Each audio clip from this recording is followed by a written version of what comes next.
नमस्कार दोस्तों, प्राचीन ज्ञान यूट्यूब चैनल पर आपका स्वागत है दोस्तों। इस वर्ष 2024 में 9 अप्रैल से चैत्र नवरात्रि प्रारंभ हो गई है, जो कि दोस्तों 17 अप्रैल दिन बुधवार को समाप्त होंगे। और दोस्तों, नवरात्रि के पूरे 9 दिन माता रानी पृथ्वी लोक पर आकर के रहती है। इसलिए दोस्तों नवरात्रि को जागरण का पर्व कहते हैं। दोस्तों, नवरात्रि का महापर्व 9 देवी अर्थात 9 कन्याओं को समर्पित है। कन्या पूजन करने से हमारी समस्त पीड़ा दूर होती है, दुख दर्द दूर होते हैं, हर कष्ट दूर होते हैं, गृह क्लेश हमारे जीवन से हमेशा के लिए दूर हो जाते हैं। यहाँ तक कि पितृदोष, राहु दोष, मंगल दोष, काल सर्प दोष, मात्र कन्या पूजन से शनि से पीड़ित व्यक्ति को राहत मिलती है, सुकून मिलता है, घर में खुशियां आती हैं तथा अकाल मृत्यु घर में कभी नहीं होती। दोस्तों, आपको बता दें, इस बार के नवरात्रि बहुत ही शुभ और मंगलकारी माने जा रहे हैं। इस बार चैत्र नवरात्रि 9 अप्रैल दिन मंगलवार को शुरू होकर और इसका समापन 17 अप्रैल दिन बुधवार को होगा।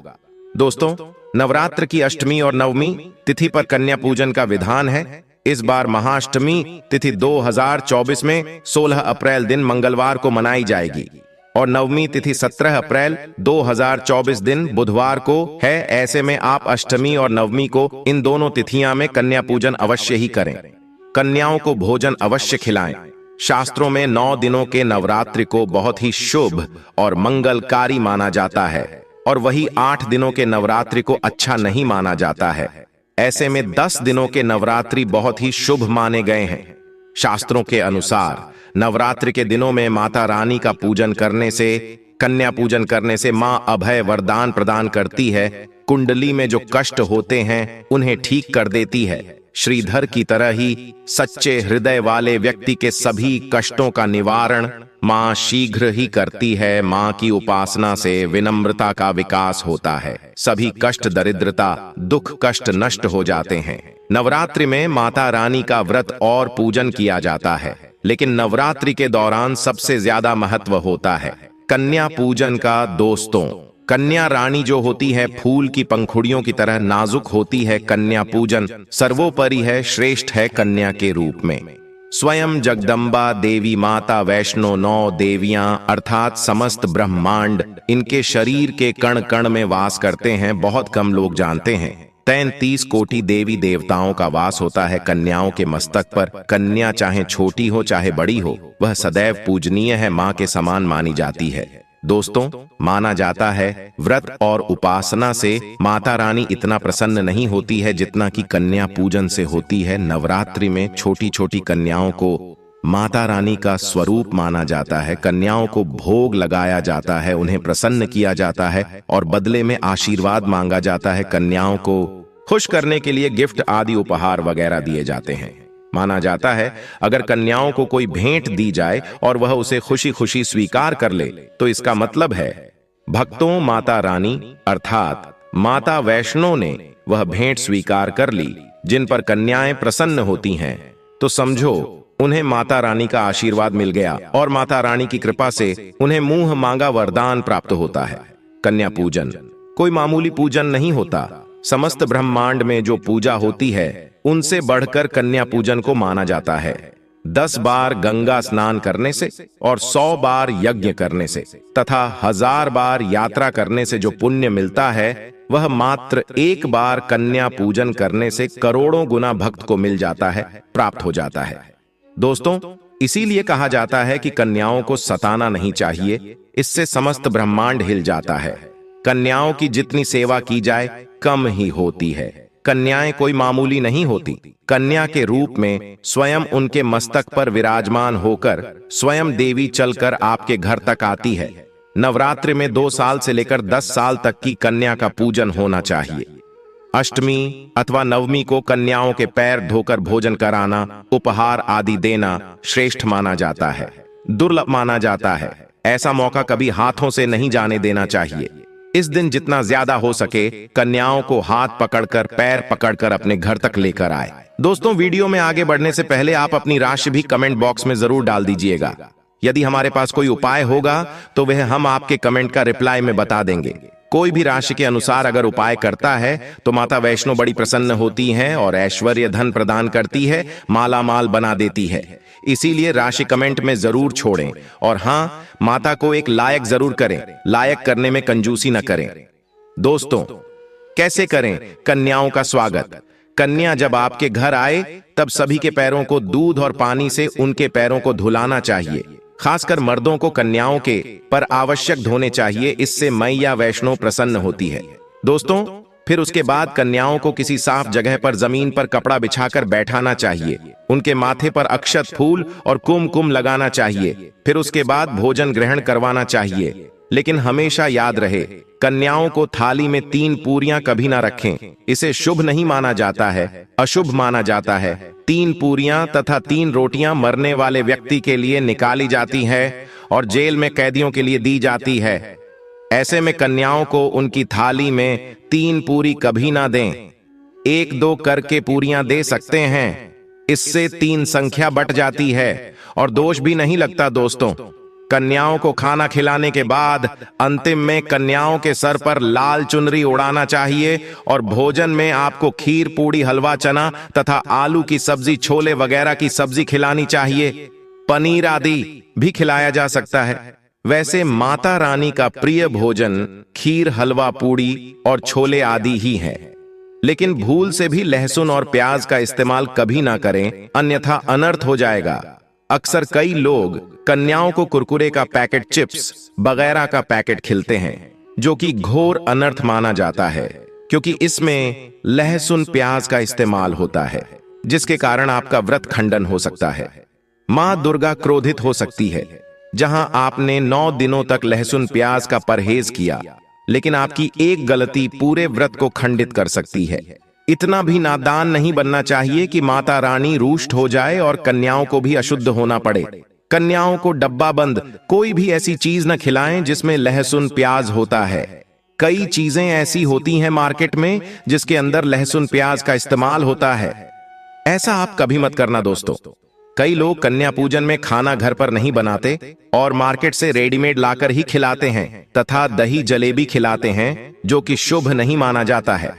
दोस्तों, ऐसा खाना खिलाते हैं जिनके घर में मान लीजिए कोई दुर्घटना आदि हो गई है या घर में कोई बीमार है या कोई मुसीबत है, तब वह ऐसा करते हैं।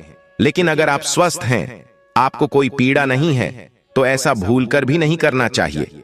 माता रानी दही जलेबी नहीं, आपके हाथों का बना भोजन खाना चाहती है, आपका प्यार चाहती है।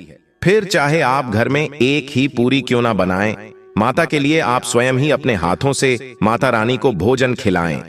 देखिए, भले ही आप दही जलेबी खिला सकते हैं, परंतु माता को घर का बना हुआ शुद्ध भोजन ही अति प्रिय है।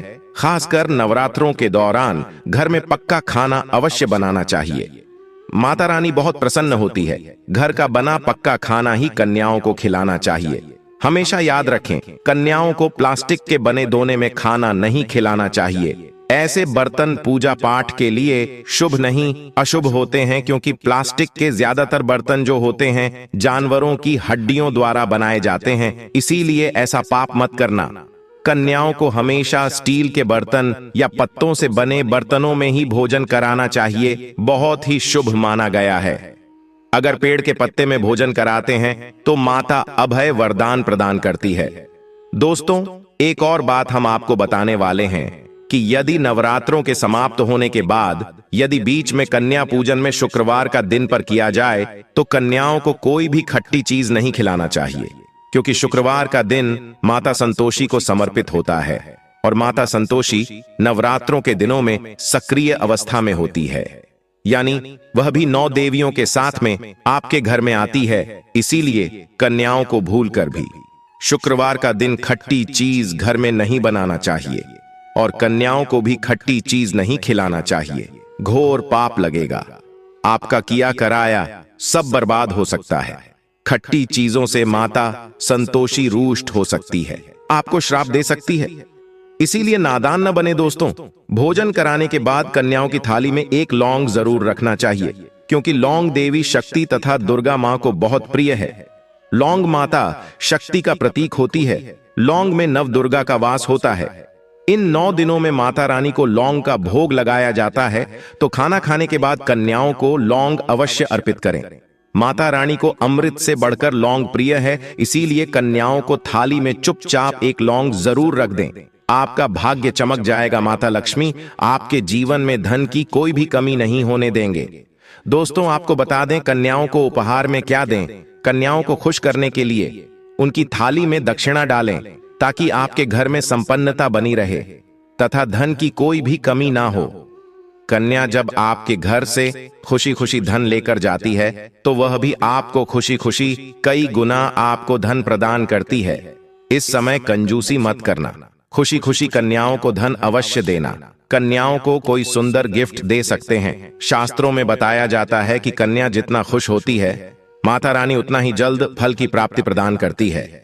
ऐसे में आप कन्याओं को चॉकलेट बॉक्स दे सकते हैं तथा खूबसूरत कपड़े दे सकते हैं। याद रहे, काले कपड़े ना दें और स्टील के बर्तन भी गिफ्ट के तौर पर दे सकते हैं। याद रहे कि कन्याओं को लोहे का कोई भी सामान नहीं देना, नहीं तो राहु केतु का प्रभाव आपके जीवन में प्रवेश कर जाएगा। राहु काल तथा राहु दोष आपको लग जाएगा, आप बर्बाद भी हो सकते हैं। दोस्तों, जब कन्या अपने घर के लिए प्रस्थान करें तो उनके चरण जरूर छू लें और अपने मन में अपनी प्रार्थना को पूरा करें। सच्चे दिल से मांगी मुराद माता रानी अवश्य ही पूरी करती है। सच्चे दिल का मतलब होता है मन में कोई भी लालच ना हो, और अगर वह लालच माता को पाने के लिए बन जाए तो उसे बोलते हैं सच्ची श्रद्धा और सच्ची भक्ति। ऐसी भक्ति के आगे स्वयं 33 कोटि देवी देवता आपको नमस्कार करते हैं। दोस्तों, यदि आप भी नवरात्रि का व्रत करते हो तो आपको यह भी जानना जरूरी है कि नवरात्रि क्यों मनाते हैं। दोस्तों, चैत्र नवरात्रि मनाने के पीछे एक पौराणिक कहानी है कि मां दुर्गा ने महिषासुर नामक राक्षस का वध किया था, और ऐसा माना जाता है कि वहां महिषासुर नाम का एक राक्षस था। उसे भगवान ब्रह्मा ने अमरता का वरदान दिया था, और इस आशीर्वाद के कारण महिषासुर पृथ्वी से लेकर स्वर्ग तक सभी को परेशान करने लगा।